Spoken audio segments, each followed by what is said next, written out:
Sexta-feira 13. Essa franquia de sucesso tão amada com mais de 40 anos e 12 filmes. Mas você sabia ou conhecia as muitas ideias, roteiros e histórias descartadas que nunca chegaram a virar filmes?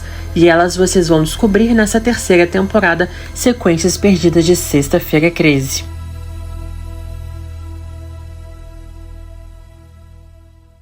Mais um episódio aqui então de Sequências Perdidas de Sexta-feira 13. E nesse episódio de hoje vamos falar sobre um roteiro descartado de Sexta-feira 13 parte 6, intitulado de Friday the 13th Part 6, Jason Has Risen, ou seja, Jason ressuscitado, Jason renascido. E nesse roteiro descartado, então, nós temos mortes também diferentes ao longo do filme e também temos um final alternativo, com a presença de ninguém menos do que o pai do Jason Voorhees, que veríamos pela primeira vez ao vivo na franquia, que infelizmente não aconteceu. Vou explicar para vocês depois, o Elias Voorhees. Então, sem mais delongas, vamos aqui mergulhar nesse roteiro descartado de Sexta-feira 13, parte 6. Com certeza vocês vão gostar. E para isso, então, já dê um like nesse vídeo, já se inscreva no canal, porque aqui é a série Sequências Perdidas de Sexta-feira 13, com muitos e muitos episódios. Então, bora lá. Começando então com as diferenças já bem no início do filme. A cena em que o Tom e seu amigo estão no cemitério, eles estão procurando o túmulo de Jason, eles acabam encontrando o túmulo dele. Só que ao lado dele, no roteiro, há um outro túmulo de ninguém menos do que a Pamela, escrito embaixo, querida mãe, ou seja, o túmulo da Pamela Voorhees está do ladinho do Jason Voorhees naquele cemitério no roteiro. Outra cena então que temos é quando o Tom ele chega na delegacia e conta pro xerife o que aconteceu, que o Jason tá vivo, mas o xerife acaba prendendo o Tom e ele pergunta por que o corpo do Jason não foi cremado. O xerife então responde de que havia um cara babaca que pagou muito dinheiro para darem a Jason e Pamela um enterro digno. E a gente já sabe mais ou menos quem é esse cara babaca e eu vou contar para vocês no final desse vídeo. E uma outra cena também que faz referência a um cara misterioso é na cena do zelador do cemitério, em que ele tenta encobrir que o Jason foi desenterrado. E no roteiro original, ele fica murmurando que alguém não pode descobrir que o corpo do Jason sumiu porque ele é pago muito dinheiro para cuidar do túmulo e ele precisa desse dinheiro. Então ele resolve encobrir então o túmulo do Jason e esconder que o corpo dele havia sumido. Mais uma vez, esse homem misterioso a gente já sabe mais ou menos quem é. Agora vamos falar um pouquinho sobre as diferenças das mortes entre o roteiro e o filme. Começando então com a morte do Burt, que é completamente diferente no roteiro. O Burt é um daqueles caras que jogam paintball na floresta. No roteiro, o Jason ele pega o facão da mão de Burt e enfia esse facão no pescoço dele. E muito sangue vai jorrando pelo pescoço dele, acaba molhando as plantas, os arbustos lá perto de vermelho. E depois então acaba focando nos seus olhos sem vida, com o seu corpo caído no chão. Outra morte bem gráfica que foi cortada é a morte do Cree do paintball.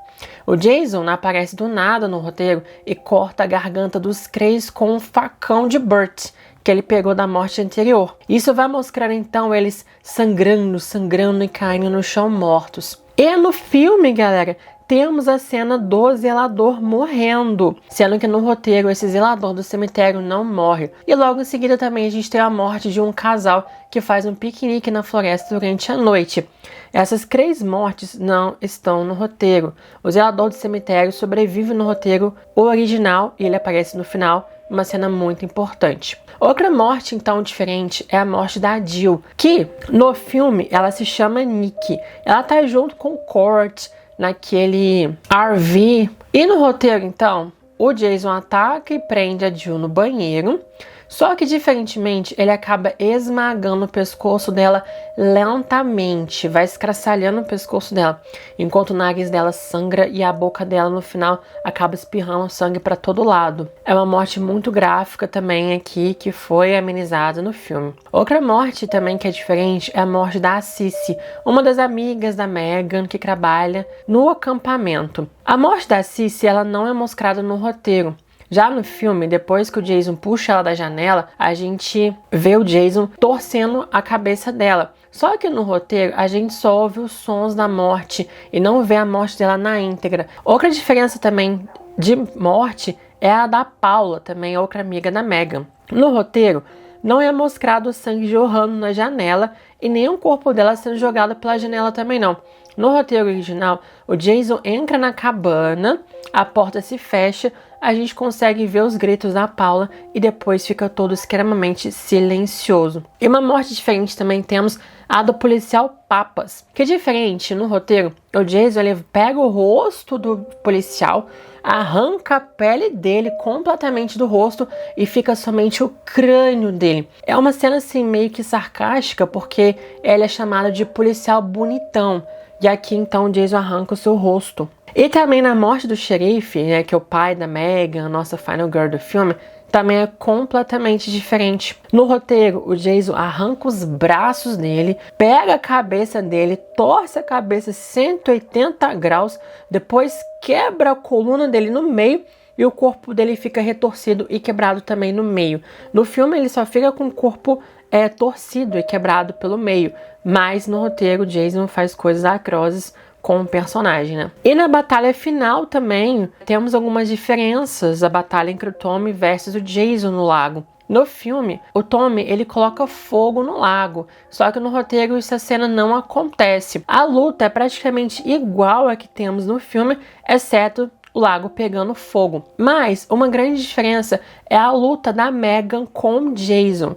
Depois então que o Tommy luta com o Jason e parece que o Tommy morreu, a Megan vai tentar salvar o corpo do Tommy. E no roteiro, a Megan então é puxada pelo Jason para dentro do lago. Só que no roteiro então, a Megan ela chuta violentamente o pescoço do Jason e sai meio que um fluido preto da máscara e o Jason acaba sendo derrotado, enquanto no filme é completamente diferente. Tô colocando aqui para vocês as imagens do filme para poder ilustrar, para vocês verem a grande diferença entre essas cenas. Mas a grande diferença com certeza é nesse final, que temos uma cena extra muito, mas muito importante.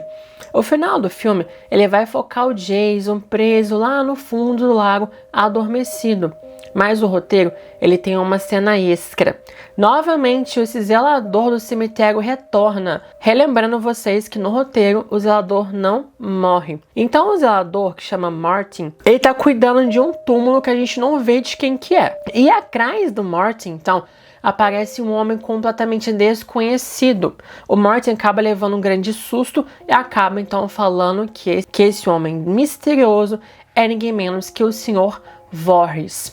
O zelador fica assustado em vê-lo e mostra que está cuidando bem do túmulo da sua esposa e do filho dele. O Sr. Voorhees, então, ele fica feliz com isso, acaba entregando um dinheiro para o zelador, que ele acaba indo embora. Mas então a câmera vai dando um zoom out nessa cena e a gente consegue ver que esses túmulos então são de ninguém menos que a da Pamela e do Jason. Só que o Sr. Voorhees então ele sente que há alguma coisa de errado com o túmulo do Jason. Então no final do filme foca bastante nos olhos dele, que são descritos como malignos, frios, sombrios, demoníacos. E no final, então, nesse frame final, ele acaba encarando a audiência, fica nos encarando por muito tempo, como se nós soubéssemos o que havia acontecido com Jason. Meio que mostrando que talvez o Jason pegou esse lado meio psicopata, talvez o pai dele também, de alguma forma, que o pai dele é uma pessoa muito ruim, talvez. Então, depois dessa cena, então, no cemitério com o Sr. Voorhees, que aqui em nenhum momento é mencionado como Elias Voorhees, esse nome iria surgir mais nos quadrinhos e alguns anos mais tarde. Depois, então, dessa cena, ela é cortada e a gente vê um lago. O lago está completamente pacífico e parece, então, que o Jason está pulando para fora do lago, mas na verdade não. Na verdade, é somente a sua máscara. E assim o roteiro finaliza, dizendo que, até o momento, o Jason está no fundo do lago, mas que isso não vai durar muito tempo, não. Então, galera, as coisas que eu não falei aqui pra vocês de diferenças entre o roteiro original e o filme é porque não tem diferenças mesmo. Aqui nesse vídeo eu fiquei focado em trazer pra vocês as grandes diferenças que nós temos entre o roteiro original e o filme que foi lançado nos cinemas. Mas por que esse roteiro não aconteceu? Por que não quiseram colocar o Elias Voorhees neste filme?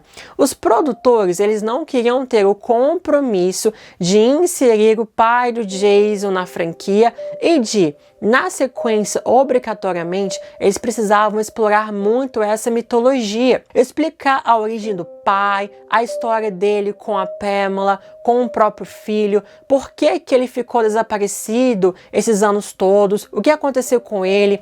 Então eles tinham que explicar essa história pregressa, essa história de origem e também toda a história do próprio pai dele até chegar a este momento. Teria que resolver essas questões, porque deixaria um gap enorme no final. E claro que os produtores não queriam obrigatoriamente trazer essa história para uma nova sequência. Era uma questão de preguiça de poder abordar isso mais profundamente, sendo bem sincero aqui. E acabou então esse personagem sendo cortado do filme, mas claro que o personagem já apareceu em várias séries em quadrinhos, que a gente vê bastante. Ele também já apareceu no fã-filme Friday the 13th, Vengeance 2 Bloodlines, que foi interpretado por C.J. Graham, o mesmo ator que interpretou o Jason na parte 6. E, inclusive, ele também apareceria no roteiro descartado de um filme de Sexta-feira 13 lá em 2017, que eu vou trazer aqui para vocês então. Mas comentem, vocês gostariam de ter visto Elias Voorhees neste filme? Eu com certeza gostaria bastante. Mas vocês gostaram desse roteiro ou preferem o filme que nós temos oficialmente? Comenta aqui que eu quero saber as opiniões de vocês. Então já deem um like de vocês nesse vídeo, ajuda o meu vídeo bastante a crescer. E se tiver no like, o botãozinho de hypar, clica nele que ajuda meu vídeo a ser conhecido mais e mais no YouTube, vai ajudar bastante o canal. Se inscreva no canal se vocês não são inscritos e até os próximos episódios.